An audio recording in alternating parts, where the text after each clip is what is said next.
우리는 인생에서 때때로 중요한 분기점이나 전환점을 만나게 됩니다. 앞에 두 갈래의 길이 있다면 어디로 갈 것인가? 우리는 그것은 인생뿐만 아니라 기업이나 거대한 제국들의 흥망성쇠에도 그런 결국 중요한 분기점에서 어떤 결정을 했느냐에 따라서 그 나라가 흥하고 망하는 어떤 운명이 바뀌게 된 것을 우리는 알 수 있습니다. 자, 이러한 중대한 분기점에 처해 있을 때 사실 우리가 그것을 아는 경우도 있지만 모르고 지나는 경우도 있죠. 대부분은 그걸 잘 모르는 가운데에서 어떤 결정을 한 후에 우리는 그 분기점을 통과했구나라는 사실을 나중에 발견하기도 합니다. 그렇다면 그러한 중대한 분기점에서 어떤 결정을 할 때 가장 큰 영향을 미치는 것이 무엇일까요? 그런 결정을 할 때 수많은 요소들이 복합적으로 작용을 합니다. 가령 우리가 대학을 갈 때 한번 생각해 보면 어떤 사람의 경우는 어떤 지역이 중요합니다. 무조건 인서울 해야 되겠다.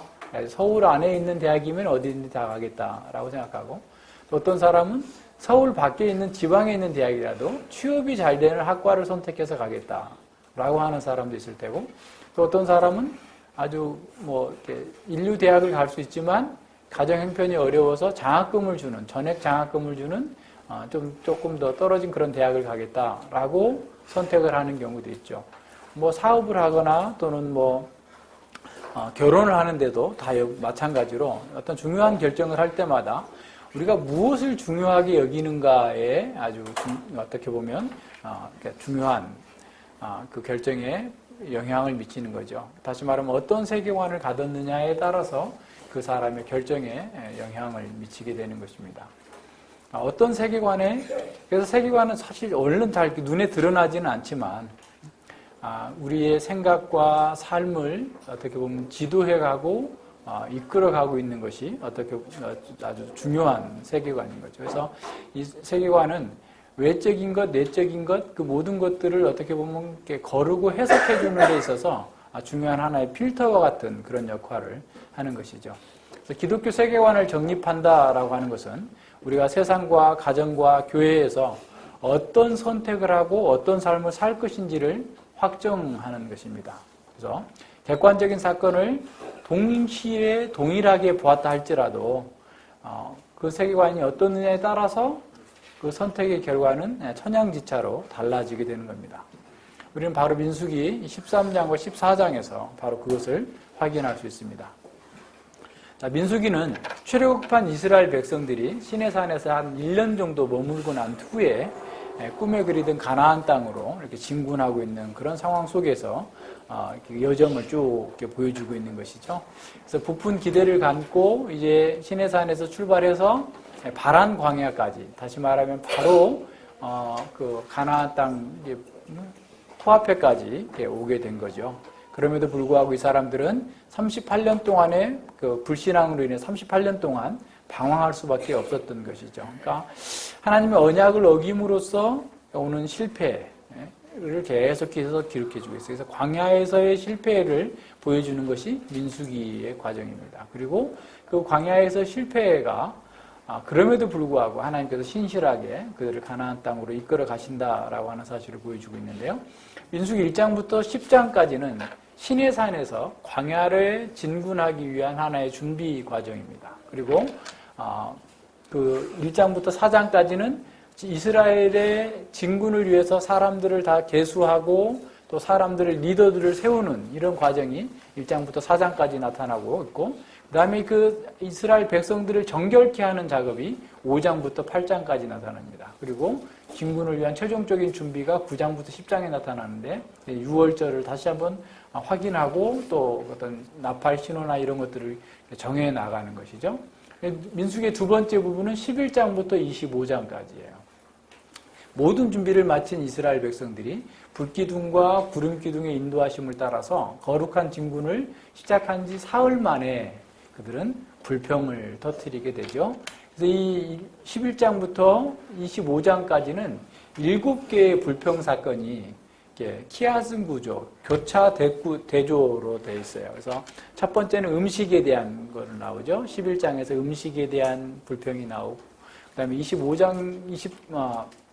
21장에 가면 또다시 음식에 대한 불평이 나오죠. 그래서 A-가 나오고요. 두 번째, 모세의 불평이 나옵니다. 그러니까 11장 12절, 25절에는 백성들로 인해서 모세가 불평하고 있는 그런 상황이 나오고, 그 다음에 이제, 그 16장에, 그 뒤에 가면은, 그 18장 그 뒤에 가서 보면, 모세의 불평이 또 나타나게 되죠. 그래서 모세의 불평이 나타나고, 그 다음에 모세에 대한 불평이 나와요. 그래서 12장에 보면 미리암과 아론이 지도자에 대한 불평이 나오고, 그 다음에 16장에서도 고라 자손의 그 불평이 나오는데, 여전히 이제 그 아론과 제사장에 대한 불평이죠. 그리고 13장과 14장이 그 불평의 핵심에 있어요. 그 뭐냐면, 정탐꾼들의 불평입니다. 그리고 이제 25장 마지막에 이 불평의 사건이 모압 여인들과의 간음 사건으로 이들의 최종적인 어떻게 보면 절망적 실패를 보여주고 있습니다. 그래서 11장부터 25장까지는 이스라엘의 반복되는 실패, 계속해서 불평과 원망으로 말미암아서 징계받고 그들이 왜 광야에서 죽을 수밖에 없는가에 대해서 보여주고 있는데, 그 불평 사건의 핵심이 바로 13장과 14장의 이 정탐꾼들의 불평이 나타납니다. 그리고 26장부터 36장까지는 새로운 세대들에 대해서 광야 2세대들이 이제 광야에서 모압 느보산까지 가서 이제 거기서 가나안 땅에 들어가서 어떻게 해야 될 것인지를 가르치고 있는 그런 장면으로 바뀌게 됩니다. 그래서 민수기 13장과 14장은 이 구조에서 보여주고 있는 것처럼 불평 사건의 어떤 핵심의 자리에 놓여 있어요. 오늘 13장의 본문을 통해서 그들의 실패가 무엇 때문이고 그들의 실패를 통해서 우리는 무엇을 배워야 되는지를 한번 생각해 보겠습니다. 이 가나안 땅의 탐지가 나오는데요. 백성들은 그토록 고대하던 그 가나안 땅의 코앞에까지 간 거예요. 한 발만 내디디면 그 땅을 차지할 수 있는 그런 자리까지 왔습니다. 모든 고생과 수고가 끝나고 정말 젖과 꿀이 흐르는 땅에 도착한 그런 상황이죠. 정말 어떻게 보면 굉장히 감격스러운 순간입니다. 450년 전에 아브라함에게 약속하셨던 그 약속이 드디어 성취되는 그 순간에 이 사람들이 만나게 된 거죠. 자, 그런데 바로 그 순간에 예기치 못한 그런 사고가 나타나게 되는 거죠. 13장 1절과 2절에 보면요. 여호와께서 모세에게 일러 가라사대 사람을 보내어 내가 이스라엘 자손에게 주는 가나안 땅을 탐지하되 그 종족의 각 지파 중에서 족장된 자 한 사람씩 보내라 라고 말씀하십니다. 자, 가나안 땅에 정탐꾼을 보내는 이 기사는 신명기 1장 19절로 22절에 나타나는 기사와 조금 다른 것처럼 보여요. 신명기에서는 하나님께서 그들에게 올라가서 그 땅을 얻어라 라고 말씀하시자 22절에서 이스라엘 백성들이 신명기 1장 22절에서 이렇게 말씀하거든요. 우리가 사람을 우리 앞서 보내어 우리를 위하여 그 땅을 정탐하고 어느 길로 올라가야 할 것과 어느 성읍으로 들어가야 할 것을 우리에게 회복해 하자라고 요청을 합니다. 그래서 백성들이 먼저 가나안 땅에 정탐할 수 있도록 해달라고 요청한 것으로 나오죠. 그래서 우리가 성경에 이렇게 모순이 있다라고 하는 것은 우리에게 좀 더 깊이 그 본문의 상황을 입체적으로 볼 수 있도록 가르쳐 주는 겁니다. 그래서 본문을 해석할 때는 우리는 문맥 전체를, 모세오경 전체를 염두에 두면서 해석을 해야 됩니다. 두 말씀은 서로 모순되는 그런 기술이 아니라 한 가지 사건을 두 가지 입장에서 입체적으로 보여주기 위한 것이죠.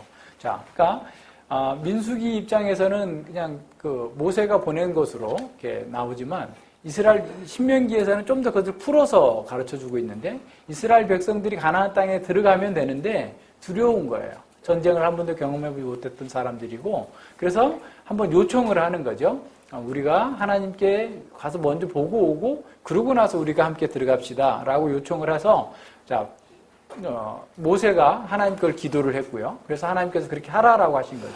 민수기에서는 좀 더 압축적으로 기록해놨고 신명기에서는 그동안에 있었던 사건들에 대해서 전후 관계를 설교적으로 가르쳐주고 있기 때문에 좀 풀어서 해놨던 것이에요. 그래서 민수기와 신명기 기사가 서로 어떤 모순되거나 다른 것이 아니라 한 가지 사건을 좀 더 분명하게 또 입체적으로 보여주기 위해서 그렇게 기록됐다라는 사실을 우리에게 기억해야 됩니다. 여기서 주목해야 될 것은 어떤 거냐면 하나님께서는 정탐꾼을 보낸다면 보통 특공대는 어떤 사람들이에요? 굉장히 젊고 강력한 사람들을 보내잖아요. 근데 여기서 젊고 강력한 사람들이 아니라 지도자들을 보냈어요. 각 지파를 이끌고 있는 지도자들을 택해서 보내도록 하셨다라는 겁니다. 자, 그러니까 하나님께서는 이스라엘 지파 중에서 어떻게 보면 신앙과 경륜과 식견을 가진 그런 지도자를 선발해서 가나안 땅을 시찰하게 했던 것이죠. 정탐하게 한 겁니다. 지금까지 광야 길에서 줄곧 원망과 불평하는 그들에게 직접 그 땅에 가서 보고 하나님이 주시는 그 멋진 신세계를 지도자들이 경험하게 하신 겁니다. 그리고 그 백성들에게 들려줌으로써 새로운 역사에 대한 원대한 비전을 갖고 담대하게 진군하도록 하신 것이죠. 마치 영화 제작사들이 기자들을 불러놓고 미리 시사회를 하는 것처럼 시사회를 해가지고 그 영화가 어떠하더라 라고 해서 광고도 하고 홍보도 하고 이렇게 미리 이렇게 사전에 보는 것처럼 마치 그런 겁니다. 이스라엘 땅, 가나안 땅을 미리 가서 돌아보고 와서 백성들에게 그 땅은 이렇더라. 정말 하나님의 약속대로 우리에게 주실 건데 너무너무 좋은 곳이니까 기대하면서 가자, 취하자 라고 하는 그런 의도로서 하나님께서는 그들의 요청을 허락해 주셨던 것입니다. 자, 그들의 그러니까 그 땅에 대한 염려, 그 살고 있는 사람들에 대한 그런 염려를 해소해 주기 위하여서 오히려 하나님께서는 그들에게 가나안 땅 정탐을 허용하시고 또 그렇게 올라가도록 하셨던 것이죠. 그래서 그들은 가서 40일 동안에 남방길로부터 시작해서 가나안 온 지경을 정탐했습니다. 그래서 모세는 그곳에 있는 주민들이 강한지 약한지 인구가 많은지 적은지 그들이 사는 땅은 좋은지 나쁜지 그들이 사는 곳은 성읍인지 산성인지 땅은 농사짓기에 기름진지 메마른지 수목은 있는지 없는지 그리고 오는 길에 실과를 따오라라고 명령했어요. 그러니까 13장 18절로 20절이 모세가 그 정탐꾼들에게 명령한 그런 내용들입니다. 그러면서 모세는 다시 한번 그들에게 담대하라. 하나님께서 너희들과 함께한다. 라고 선언해주고 있죠. 자, 그런데 이제 정탐꾼들이 가나안 땅에 가서 보니까 정말 젖과 꿀이 흐르는 땅이라는 사실을 확인한 거죠. 모세의 요청대로 에스골 골짜기에서 포도송이를 따왔는데 두 사람이 어깨에다 메어야 될 정도로 크고 견실한 그런 열매였습니다. 자, 그리고 그들의 보고를 들어봅시다. 26절과 29절입니다. 40일 동안의 땅을 탐지하기를 마치고 돌아와 바란 광야 가데스에 이르러 모세와 아론과 이스라엘 자손의 온 회중에게 나와 그들에게 회보하고 그 땅 실과를 보이고 모세에게 보고하여 가로되 당신은 우리를 보낸 땅에 간즉 과연 젖과 꿀이 흐르고 이것은 그 땅의 실관이이다. 그러나 그 땅 거민은 강하고 성읍은 견고하고 심히 클 뿐만 아니라 아낙 자손을 보았으며 아말렉이는 남방 땅에 거하고 헤딘과 여부스인과 아모리는 산지에 거하고 가나안이는 해변과 요단가에 거하더이다 라고 그랬어요. 자, 이들의 보고를 잘 살펴보면 굉장히 객관적이고 사실적인 그런 보고인 것처럼 보입니다. 그러나 우리는 그들의 보고 중에서 어디에 광조점이 있는지를 살펴봐야 돼요. 27절은 긍정적인 보고입니다. 당신이 우리를 보낸 땅에 간즉 젖과 꿀이 그 땅에 흐르고 이것은 그 땅의 실과입니다 라고 얘기하죠. 그런데 28절에 보세요. 그러나 라고 시작하고 있어요. 객관적인 사실을 말하면서도 부정적인 보고 내용들을 긍정적인 보고 내용보다 더 길고 장황하게 늘어놓고 있어요. 그러나 그 땅 거민은 강하고 성읍은 견고하고 힘이 클 뿐만 아니라 거기서 아낙 자손을 보았으며 아말렉이는 남방 땅에 거하고 헤딘과 여부스인과 아모리인은 산지에 거하고 가나안인은 해변과 요단가에 거하더이다. 자, 오늘날 우리 시대에는 보면 과학적이다 또는 팩트다, 객관적이다 라는 말이 들어가면 다 그것이 진리이다라고 생각을 하고 그걸 믿는 겁니다. 그래서 사회과학을 하는 사람들은 그 SPSS라고 하는 사회조사 방법론을 사용하고 있는데요.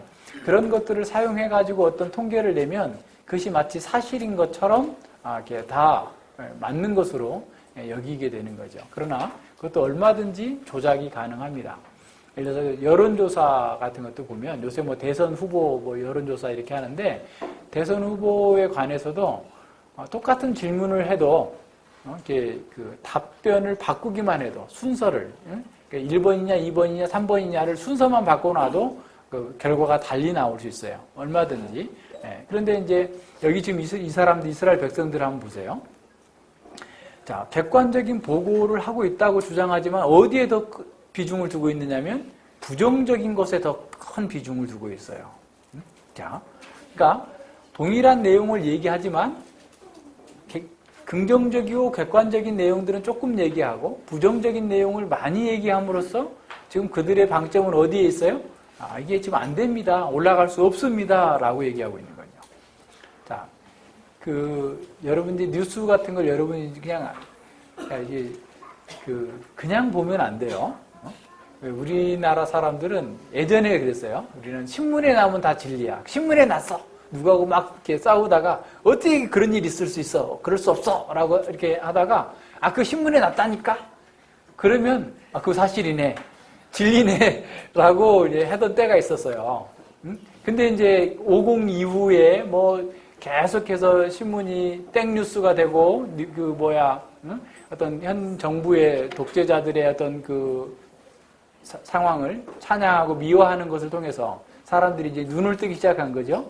언론을 믿을 수 없다. 근데 왜 그러냐면 언론의 뉴스 제작자들이 의도적으로 편집을 하는 거예요. 예를 들어서 어떤 사람이 얘기하는 것은 조금 하고 약하게 말해주고 그 반대측에 있는 사람들 거는 아주 강력하게 뒤에 말해주면 앞에 말해준 사람이 틀린 것처럼 보여지게 되거든요. 그렇게 해서 여론이 조작되고 있는 거죠. 그래서 이제 한국 사회에서 워낙 언론들이 조작당하고 정부의 입맛에 맞게 뉴스를 이렇게 제공하니까 이제 지금 대한 언론들이 자꾸 뜨고 있잖아요. 팟캐스트라든가 이런 것들이 막 뜨고 있는데 그만큼 언론이 신뢰받지 못하고 있다는 것을 증거하고 있는 거죠. 그러니까 그 뉴스를 어디에다 배치하느냐 순서에 따라서 그것만 달리해도 그 영향력은 상당히 바뀌어버릴 수 있기 때문에 그런 것이죠.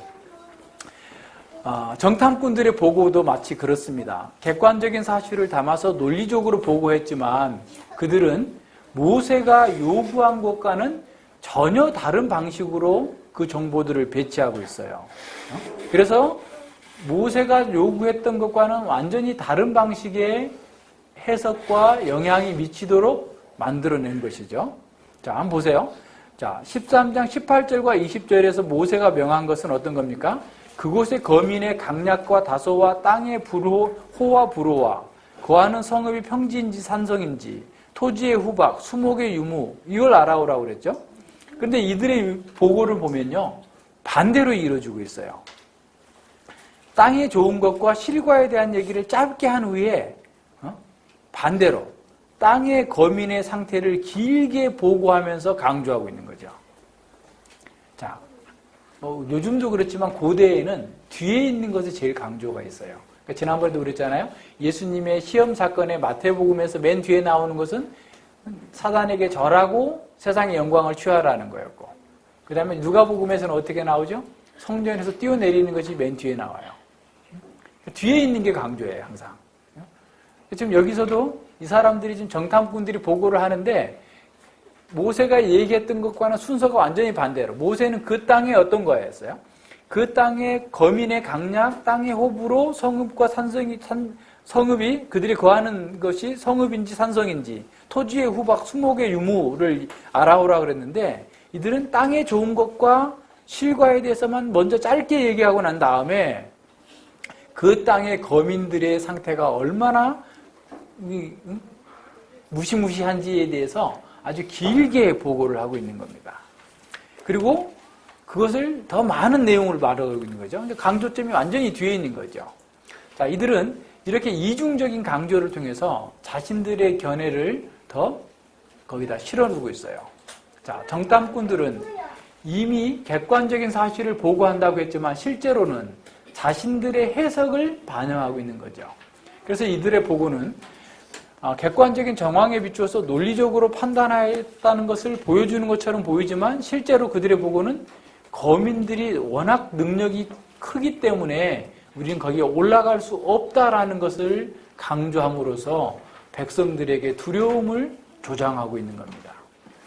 그들의 보고의 내용과 순서를 보면 가나안 땅에 진군하는 것이 거의 불가능하다라는 뉘앙스를 내포하고 있어요. 자, 그렇다면 우리들은 그들의 보고에 대해서 뭐가 문제인지를 한번 찾아봅시다. 앞서 얘기한 것처럼 첫 번째는 어떤 거냐면 모세의 얘기와는 전혀 반대로 순서를 정했죠. 모세가 조사해오라는 거 1번부터 10번까지 있었다고 한다면 걔들은 1번부터 10번, 한 8번, 7번까지는 아주 뒤에 얘기하고 9번과 10번을 갖다가 아주 앞에다 얘기해놓고 강조하고 있는 이런 방식인 거죠. 자, 그런데 더 중요한 것은 뭐냐면 진짜 이들에게 보고에서 빠진 것은 뭐냐면 여호와께서 그들을 보냈다라는 언급이 없어요. 모세가 보냈다라고 합니다. 27절에 보세요. 하나님께서 보내셨는데도 그들은 모세가 보냈다라고 얘기하고 있어요. 그러니까 이런 면에서 그들은 심각한 문제가 있는 거죠. 당신이 우리를 보냈어요. 여호와께서 보냈다는 언급이 전혀 없어요. 두 번째 문제는 어떤 겁니까?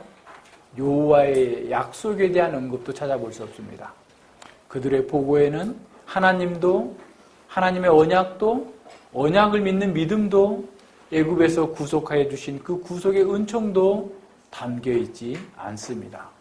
그들은 자신들의 부정적인 견해를 부각시키기 위해서 가장 중요한 정보를 제외시킨 거죠. 이것이 객관을 담보로 하면서 사람들을 속일 수 있는 이와 같은 보고의 형식인 거죠.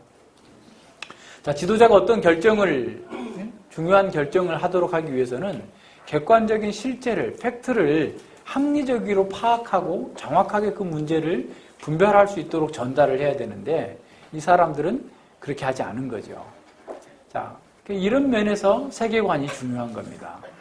백성의 지도자들은 먼저 하나님 중심의 세계관으로 무장한 사람이어야 되는데 이들은 지금 하나님 중심의 세계관으로 무장되어 있지 못하다는 거죠. 본문의 이 지도자들은, 정탐꾼들은 자신들의 그 세계관, 자신들의 인본주의적이고 외모만 바라보는 그런 세계관을 가지고서 그 사실을 보았기 때문에 오히려 그거로 인하여서 백성들이 큰 혼란과 두려움에 빠지도록 만들어버린 겁니다. 자, 객관적인 사실이라고 하면서도 실제로는 사람들을 무너뜨릴 수 있는 거예요. 이런 면에서 우리는 주의해야 됩니다. 자, 그런데 이 10명의 정탐꾼의 보고를 들은 백성들이 두려움으로 동요하기 시작할 때 갈렙이 나서게 됩니다.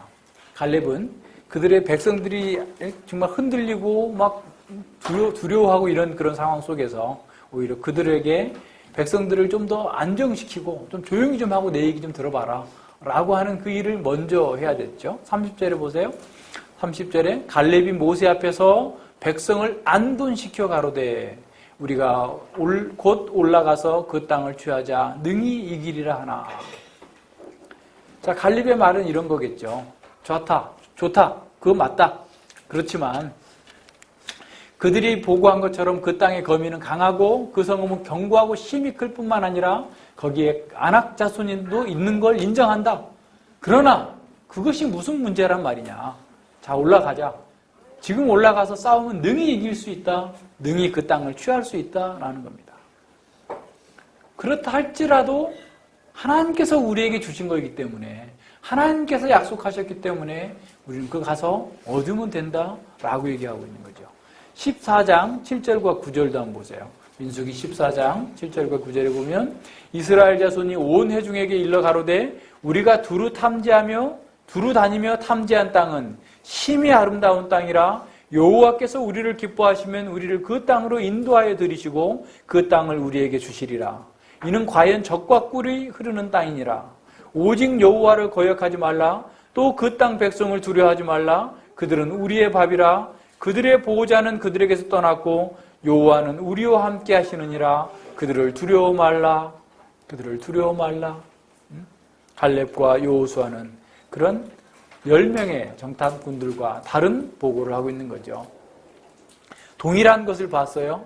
10명의 정탐꾼과 동일한 것을 보았습니다. 그러나 그들은 믿음의 눈으로 바라본 것입니다. 아무리 안악 자손이 강하다 할지라도 그들은 우리의 밥이다라고 선언하고 있습니다. 그들은 어떻게 이렇게 말할 수 있었을까요? 그들은 하나님께 온 세계가 속했다라는 것을 알았기 때문에 그랬습니다. 그들은 당시에 최고의 제국이었던 애굽에도 10가지 재앙을 통하여서 그들을 심판하시고 그들을 초토화시키고 그들을 구원해내신 여호와 하나님께서 그들과 함께 하신다는 사실을 알고 있었기 때문에 그렇습니다. 당대의 최고의 군대를 홍해바다에 수장시킨 그 하나님께서 그들과 함께 하신다는 것을 기억했습니다. 그렇다면 아무리 큰 네피림의 후손, 아낙 자손이 있다 할지라도 그들은 애굽의 10분의 1의 전력도 안 되는데 그들은 우리의 밥이다라고 말하는 것이 뭐가 그렇게 어렵겠습니까? 너무나 당연한 것이죠. 역사의 주관자이신 여호와께서 우리와 함께 하신다. 그러니 반드시 가서 우리가 그것을 취하자라고 얘기합니다. 하나님께서 이미 우리에게 주셨다.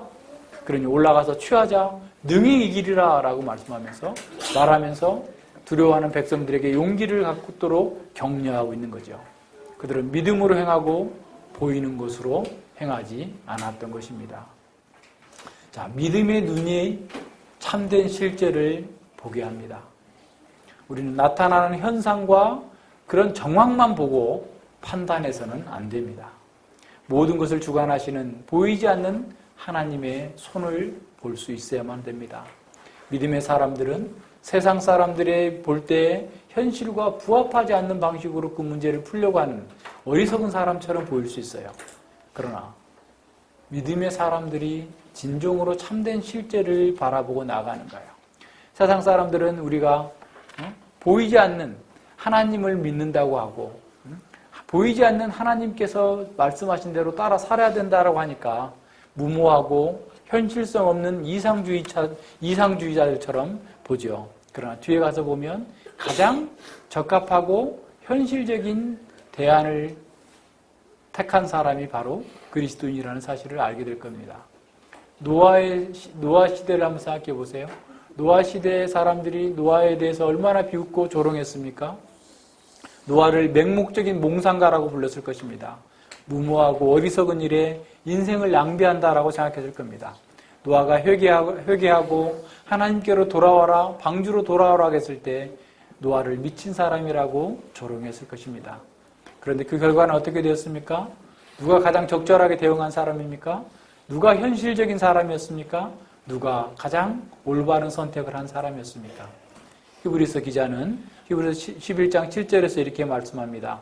믿음으로 노아는 아직 보지 못하는 일에 경고하심을 받아 경외함으로 방주를 예비하여 그 집을 구원하였으니 이로 말미암아 세상을 정죄하고 믿음을 쫓는 의의 후사가 되었느니라.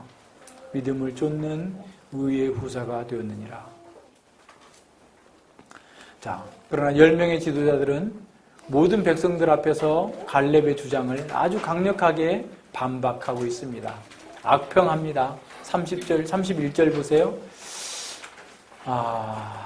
32절을 보시죠. 자, 32절 이스라엘 자손 앞에서 그 탐지한 땅을 악평하여 가로되 우리가 두루다니며 탐지한 땅은 그 거민을 삼키는 땅이요 거기서 본 백성들은 신장이 장대한 자들이며 거기서 또 네피림의 후손 아낙 자손 대장부들도 보았나니 우리는 스스로 보기에도 메뚜기 같으니 그들의 보기에도 그와 같을 것이니라.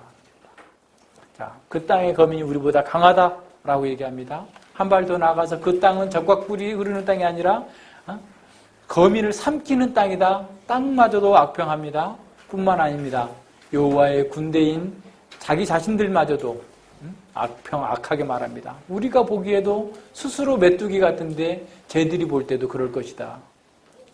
자, 이들의 말은 모두 다 겉으로 볼 때는 다 객관적이고 논리적이고 이성적인 판단인 것처럼 보입니다. 그들은 그 모든 것을 다 보았습니다. 맞습니다.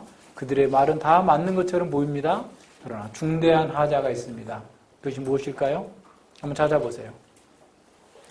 당시 최고의 강대국이었던 애굽에서 그들이 해방되었던 이유가 애굽의 군대보다 자신들이 힘이 세서 해방된 것입니까? 그들의 전략과 전술이 뛰어났기 때문입니까? 그들이 여기까지 온 것이 자신들의 힘 때문에 여기까지 왔습니까?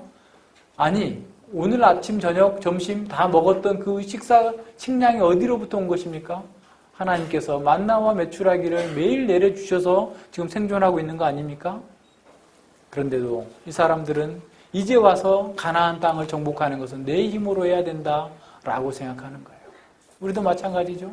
지금까지 살아온 거 다 하나님의 은혜입니다 라고 해놓고 앞으로 내가 살아갈 일은 내가 알아서 해야 된다 하면서 두려워하고 걱정하고 근심하면서 하나님의 말씀대로 하지 아니하고 믿음으로 행하지 아니하고 자기 방식대로 자기 힘으로 그 문제를 해결하려고 하는 것처럼 이 사람들은 이제 가나안 정복은 자기들 힘으로 해야 된다라고 생각하고 있는 겁니다.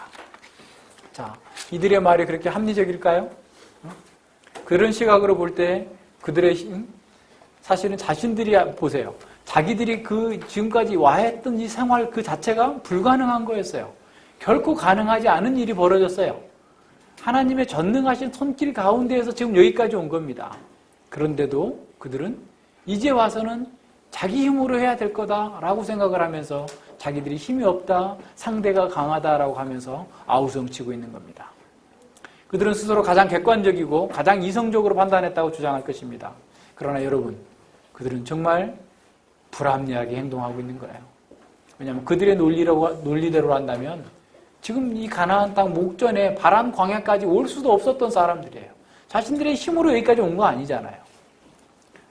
그들은 지금까지도 계속해서 애굽에서 종살이하면서 정말 피땀 흘리면서 수고하고 고통 속에서 울부짖을 수밖에 없는 그런 인간이었어요.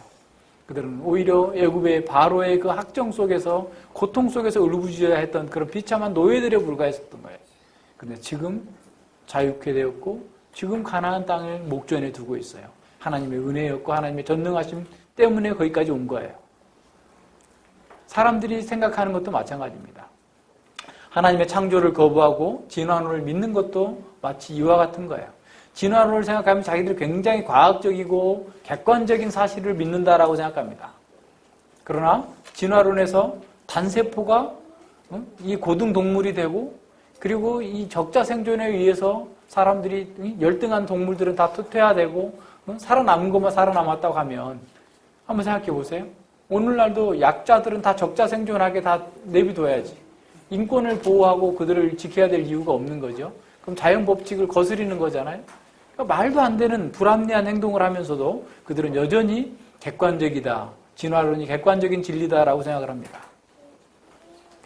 사람들이 복음을 거부하는 궁극적인 원인은 복음이 진리가 아니기 때문이 아닙니다. 그들은 자신을 실제보다 과도하게 평가하고 있어요. 자기 능력으로 지금까지 살고 있다라고 생각하는 겁니다. 자기 능력을 믿기 때문에 하나님의 말씀을 믿지 않고 자기 방식대로 살고자 하는 거예요. 그들은 복음도 자신들의 이성적인 생각으로 납득이 돼야 되고 자신의 노력으로 자신을 구원할 수 있다라고 말한다면 받아들이려고 할 거예요. 그것은 매우 논리적이고 이성적이다라고 생각할 겁니다. 그러나 스스로 그들은 모순된 주장을 하고 있는 거예요. 하나님의 말씀은 자기 능력과 자기 지혜로 깨달을 수 없도록 되어 있어요. 그래서 고린도전서 2장 13절과 14절에서 신령한 일은 신령한 것으로 분별하느니라 육에 속한 사람은 하나님의 성령의 일을 받지 아니하나니 저희에게는 미련하게 보이며 깨닫지도 못하나니 이런 일은 영적으로라야 분별함이니라 라고 말씀하고 있습니다. 여러분, 우리는 여기서 무엇을 볼 수 있습니까? 그것은 사람들이 이성적이며 논리적으로 판단했다고 해서 그래서 그것이 불신앙으로 연결됐다고 해가지고 정말 그것이 온전한 판단이냐? 이성적이고 객관적이고 과학적으로 판단했다고 하는 것이 얼마나 비이성적이고 불합리한 결론에 도달하는지를 우리는 알아야 됩니다. 그들이 현실의 정황은 잘 보았을 수 있어요. 그러나 중요한 것을 보지 못했습니다. 이성적인 사색과 또 인과관계를 동원해서 과학적인 사실을 다 쪼아맞춰가지고 스스로 만족할 만한 그런 결론을 내렸다 할지라도 그들의 진단과 처방에는 하나님이 없었던 거예요. 그들은 현상만 보고 본질에 접근조차 하지 못했습니다. 이렇게 불신앙의 가장 큰 비극은 하나님이 역사의 주관자라는 사실을 보지 못하는 겁니다. 하나님께서 역사를 주관하신다라는 사실을 그들은 눈을 감아버리는 거예요.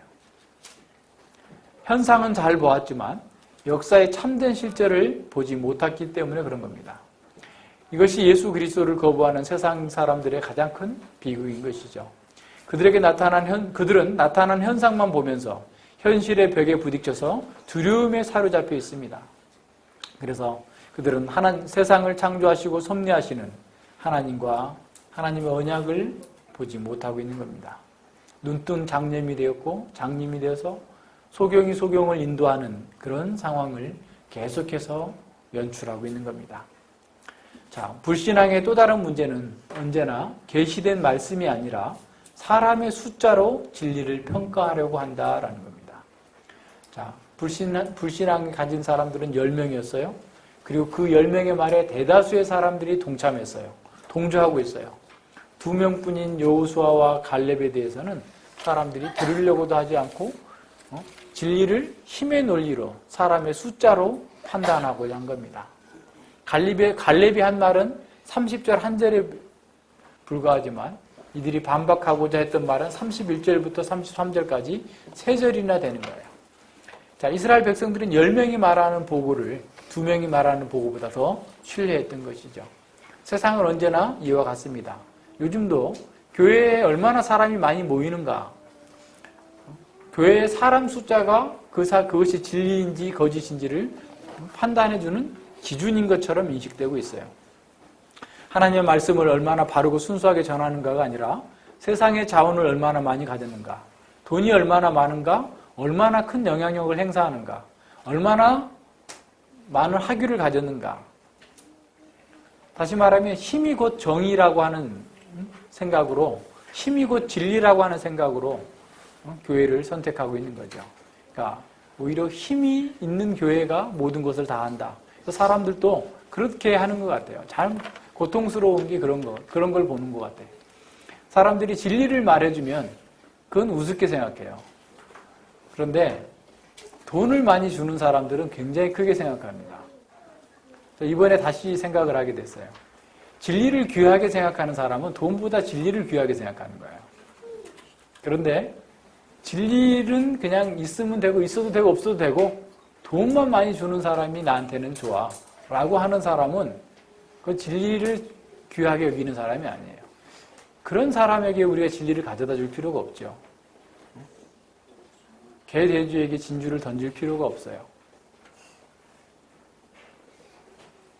잘 생각해야 됩니다. 하나님의 말씀을 따라서 정말 하나님께서 원하시는 대로 말씀이 증거되고 전파되어지고 있는지를 봐야 되지, 그 사람들이 물론 교회가 하나님 말씀 안 전한다고 하겠어요? 그죠? 우리가 지금 얘기하는 걸 생각해 보면 한번 생각해 보세요. 교회들이 그렇게 수많은 대형 교회들이 하나님 말씀이 없다라고 하고 말씀을 안 전한다고 얘기하는 게 아니죠. 말씀을 가지고서 힘을 자꾸 추구하는 게 힘을. 그러니까 이게 우리가 참 속기 쉬운 거예요.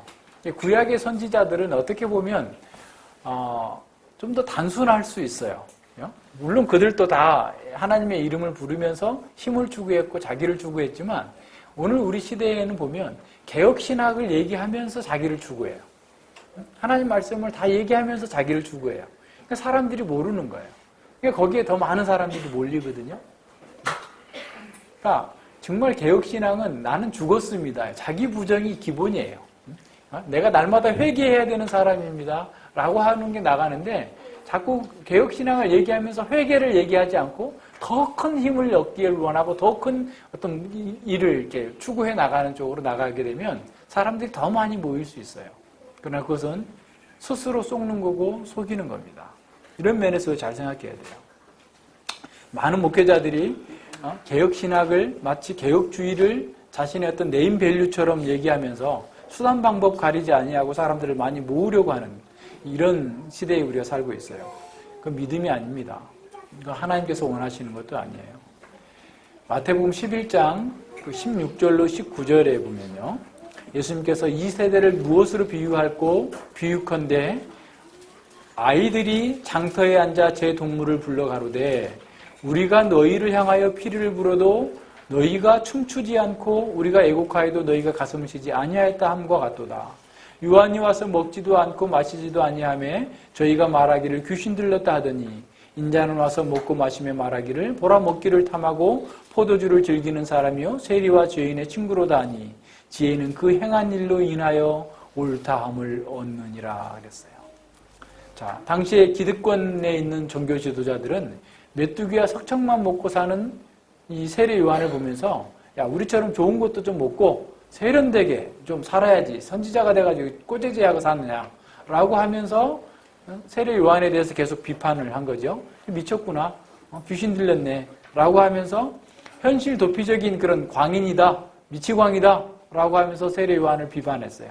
근데 예수님께서는 오셔가지고 이제 먹고 마시고 또 심지어는 죄인들과 세리들하고도 함께 먹으니까 예수님께는 먹기를 탐하고 포도주를 즐기는 사람이요 죄인과 세리의 친구다라고 조롱하고 있는 겁니다. 예수님께서 그렇게 많은 기적과 이적을 행하시고 온전한 진리를 풀어서 가르쳤습니다만 그럼에도 불구하고 스스로 지혜롭다고 생각했던 사람들은 그 메시지에 예수님의 말씀에 귀를 막아버린 겁니다. 그들의 보는 것으로는 그들이 왜 그랬을까요? 눈에 보이는 것으로 외모로 판단했고 다수결로 판단했기 때문에 그래요. 예수님 보잘것없는 사람들과 함께 소수의 그룹으로 움직였기 때문에 사람들에게 흠모할 만한 것이 없었어요. 그러니까 그걸 버린 겁니다. 배척했던 거예요. 그를 따르는 자들 또한 보잘것없는 소수였기 때문에 그들이 배척했던 것입니다. 불신앙은 약속의 땅에 들어가서도 그 진가를 바르게 볼 수 없게 만듭니다. 마찬가지로 믿음이 없는 자들은 성경을 읽으면서도 개혁교회의 예배에 참여하면서도 신앙생활에 거룩하고 아름답고 복됨을 다 보지 못하게 되는 겁니다. 어떤 사람들은 말합니다. 어느 교회나 다 똑같지 뭐 개혁교회에 나갈 필요 있느냐. 뭐 다 똑같지 뭐 이렇게 대단하다고 이렇게 생각을 해요. 보지 못하기 때문에 그런 겁니다. 값 비싼 다이아몬드를 불에 던지면 어떻게 되죠? 다이아몬드는 800도 되면 녹아 없어져요. 그렇게 강력한 다이아몬드가. 그러니까 아무리 좋은 걸 주었어도 그것이 좋은 귀한 것을 모르게 되면 버리게 되는, 불 속에 던져버리는 어리석은 행동인 것이죠. 하나님의 말씀을 읽으면서도 자기 이성에 맞지 않는다고 무익한 것으로 꾸며낸 신화와 같은 얘기로 치부하고 말게 되는 것이죠. 자, 영적인 의미에서 우리는 믿음의 삶과 축복을 미리 경험하고 세상에 전해주는 정탐꾼과 같습니다. 바꿔 말하면 개봉할 영화를 시사회에서 먼저 참석해서 보고 그것을 평가하는 영화 평론가와 같은 사람들인 거죠. 스펄전 목사님이 이렇게 말합니다. 여러분께서 그 땅에 믿음의 삶에 대해서 좋은 말을 하든지 악평을 하든지 그 결과는 다른 사람에게 영향을 미치게 됩니다. 세상 사람으로 하여금 그 땅을 비난하고 책망하게 할 수도 있고 그곳에 있는 것에 대하여 동경심을 갖게도 만들 수 있습니다. 문제는 그 땅에 먼저 들어간 자가 어떤 보고를 어떻게 하느냐에 전적으로 달려 있습니다. 라고 말씀합니다. 자, 우리는 거룩한 백성과 제사장으로서 하나님 나라의 아름다움과 그 영광을 세상 사람들에게 증거하기 위해서 지금 이 땅에 여기에 있습니다. 우리는 그 신앙의 땅의 아름다움을 미리 보고 경험한 정탐꾼들입니다.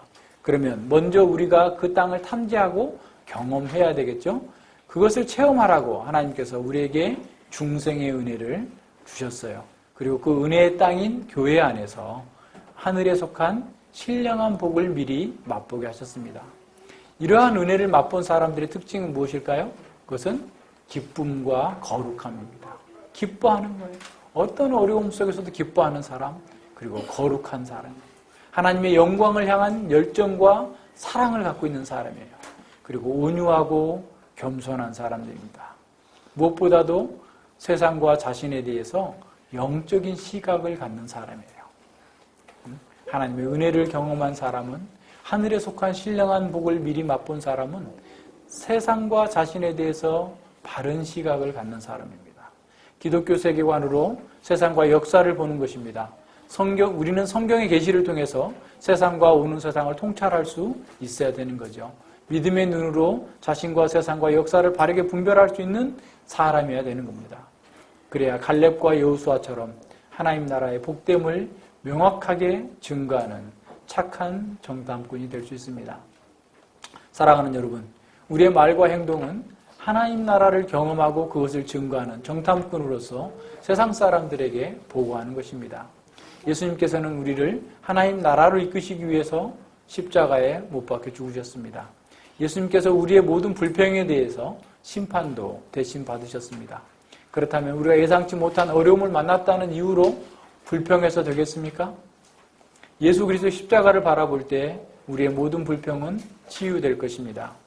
십자가의 렌즈로 우리의 삶을 조명할 수 있을 때 우리는 하나님 나라의 진가를 체험할 것입니다. 그것을 체험한 사람이 착한 정탐꾼으로 하나님 나라의 복됨을 아름답게 증거할 것입니다. 동시에 이 세상 역사가 존재하는 한 하나님 나라에 대해서 악평하는 정탐꾼들도 우리와 항상 함께 있을 것을 예상해야 됩니다. 육신적인 사람들은 항상 불평합니다. 자기 육신에게 만족이 되면 정말 혀에 꼬리를 품은 것처럼 우유 기름처럼 달게 아부하고 아첨하는 말을 하지만 육신을 치는 설교를 하고 육신을 인정해주지 않으면 항상 불평을 하고 또 그 불평을 다른 사람에게 전염시키는 역할을 해요. 그래서 내가 한 불평을 가지고 다른 사람을 계속 불평하게 만드는 거죠. 이런 분들이 계속해서 있을 것을 우리는 예상해야 됩니다. 그들은 다수로 모이기를 원하고 다수로 모여서 논리적이고 이성적인 근거를 들이대면서 우리의 증거를 반박할 것입니다. 그들은 하나님 나라의 자유와 안식을 누리기보다 정욕의 노예가 되어 사는 것을 더 좋다고 주장할 것입니다.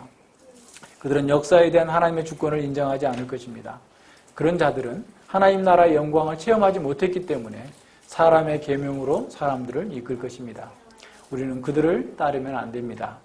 아마도 여러분 가운데는 고의적으로 기독교 신앙을 악평하는 사람은 없을 것입니다. 그러나 우리가 복음에 합당한 생활을 하지 않을 때 문제가 발생합니다. 우리가 의도하지 않았다 할지라도 우리의 삶으로 인해서 우리 이웃들에게 신앙의 아름다운 땅을 악평할 수도 있음을 깨달아야 합니다. 어떤 학자는 젊은 사람들이 교회를 떠나는 이유 중에 하나는 자기 집에서 교회에 대한 불평하는 소리를 들었거나 교육 가운데 있는 지도자들에 대해서 원망과 불평하는 소리를 들었기 때문이다라고 얘기합니다. 진리에 합당하지 않는 불평의 말은 자기 자신을 해롭게 할 뿐만 아니라 그것을 듣는 사람, 공동체 전체에 더 큰 피해를 줄 수 있다는 것을 기억해야 됩니다. 사람들은 우리의 잘못된 행동 때문에 저들과 같은 기독교 신앙을 가져서는 안 되겠다, 저 사람이 다니는 교회에는 다니지 않겠다라고 말한다면 우리는 악한 정탐꾼과 같은 위험한 처지에 놓인 것입니다. 따라서 속히 회개해야 합니다. 세상 사람들에게 십자가의 도는 그 자체로서도 거치는 것이고 미련한 것입니다. 그런데 우리의 어리석음 때문에 더 큰 걸림돌을 놓는다면 우리는 나쁜 정탐꾼이 될 수 있다는 경각심을 가져야 합니다. 우리는 갈렙과 여호수아처럼 착한 정탐꾼이 되어야 합니다. 청교도 목사님이 전하는 어떤 착한 정탐꾼의 얘기입니다. 믿음 있는 아내 때문에 회개한 남편 이야기입니다. 아내가 참된 신앙을 가졌기 때문에 남편을 선한 길로 인도하는 이야기는 우리 주변에도 덜어 있습니다. 남편이 잘못해도 그를 아량으로 대하는 아내가 있을 때 남편이 변하게 됩니다. 남편은 말로 변하는 게 아니라 우리의 행위를 통해서 변화되는 거예요. 자, 그 다음은 변화된 그 남편의 고백입니다. 자, 내가 무슨 일로 인해서 밤에 늦을 때의 일입니다. 그러나 아내는 항상 나를 기쁘게 맞이해 줍니다. 나는 내 아내를 대할 때마다 스스로 수치심을 느낍니다. 이는 아내의 성결함이 나를 책망하기 때문입니다. 어떤 경우를 통해서든 아내를 시험하더라도 아내는 항상 훌륭한 여인이라는 것이 입증이 됩니다. 이런 남편의 고백은 자신이 어떤 특수한 일로 집에 늦게 들어올 때도 자신에 대한 아내의 온유하고 호감을 주는 그런 행동과 태도로 인해서 전혀 변화가 없었더라는 거예요. 그래서 그의 아내가 가정에 복잡한 문제가 있어도 결코 그것을 겉으로 표현하지 않았고 12시가 넘게 들어와도 저녁을 준비해 놓고 애정 어린 모습으로 남편을 맞아주고 마치 친구를 대하듯 아버지를 대하듯 하는 그 아내의 모습에서 최고의 행복을 느꼈다라는 겁니다. 그래서 어느 날 그 남편은 그 아내에게 이렇게 물었습니다. 내가 이렇게 당신을 무시하는데도 당신은 어떻게 이렇게 오랫동안 인내하면서 나를 사랑으로 대할 수 있는가? 그의 아내가 이렇게 대답합니다. 하나님은 나에게 당신을 남편으로 주셨습니다. 나는 회개한 후에 결혼을 한 여자입니다. 내가 회개를 한 이후에 나의 첫 사명은 나의 남편인 당신에게 예수 그리스도를 알게 하는 것이었습니다. 나는 확신했습니다. 내가 당신에게 최선의 사랑과 친절을 베푸는 길만이 당신을 그리스도에게 인도하는 길이라는 것을, 그래서 모든 것을 다 참고 온유하게 사랑하고 있습니다. 그러나 나는 당신에게 나보다 당신을 더 사랑하시는 예수님을 만나게 해주고 싶습니다. 얼마나 아름답고 감격적인 고백입니까? 그런 고백을 들은 남편은 결국 회개하였고 그의 아내와 더불어서 교회에 나가기 시작하였습니다. 그리고 온몸을 다해서 주님을 섬기는 복된 가정을 이루었습니다. 바로 이 아내는 갈렙과 여호수아와 같은 착한 정탐꾼이었습니다. 우리에게도 좋은 소식을 전해야 될 사명이 있습니다. 우리 모두가 바울처럼 선교사나 풀타임 목회자가 되어야 한다는 것은 아닙니다. 우리가 사는 곳에서, 우리가 다니는 직장에서, 우리의 가정에서 기독교 신앙의 복됨을 증거해야 됩니다.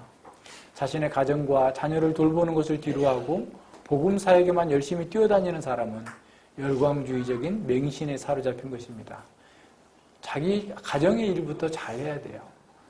전도하는 것도 자기 가정의 일을 잘하고 자기 시아버지, 시어머니 잘 섬기고 주변에 있는 친지들에게 잘 섬기고 할 걸 잘하고 전도하고 다른 거 해야 돼요. 다른 거 열심히 한다고 하면서 교회 일 열심히 한다고 하면서 해야 될 일을 등한히 하면 우리는 악한 정탐꾼이 되는 겁니다. 복음은 우리가 있는 그 자리에서 복음에 합당한 삶을 사는 것으로 증거해야 됩니다. 우리의 목적은 사람에게 보이려고 사람을 기쁘게 하려는 것이 아닙니다. 우리의 목적은 복되신 하나님께서 영광을 받으시고 하나님을 기쁘시게 하는 그것입니다. 그렇게 함으로써 우리가 선한 정탐꾼이 되는 것이죠. 그렇게 사는 것이 사실은 우리가 가장 현실적이고 가장 적합한 삶의 방식을 따라 사는 거예요. 이보다 더 복된 삶은 없습니다. 그래서 먼저 경험했다면 그 경험한 바를 바르게 잘 증거할 수 있는 사람이 되어야 됩니다. 같이 기도합니다.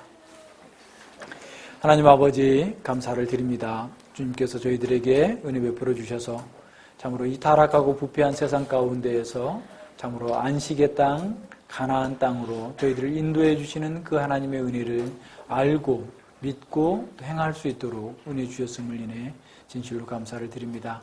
우리가 하나님께서 베푸신 그 은혜 가운데에서 하나님 나라를 미리 경험하고 맛보며 지금도 누리고 있는 그 은혜 가운데에서 또 우리가 정말 착한 정탐꾼으로서 세상 사람들에게, 우리 이웃들에게 하나님 나라의 복됨을 증거하고 그들이 바로 그 나라를 동경하고 사모하고 또 정말 궁금해할 수 있도록 우리가 바르게 증거하고 나타낼 수 있도록 함께하여 주시옵소서. 우리의 말과 우리의 행위와 우리의 삶 전체가 온전한 그리스도의 향기로서 사람들에게 진정으로 복음의 영광을 드러낼 수 있는 그런 자리로 날마다 성장해 갈 수 있도록 주님께서 함께하여 주시옵소서. 감사드리며 예수님 이름으로 기도드립니다. 아멘.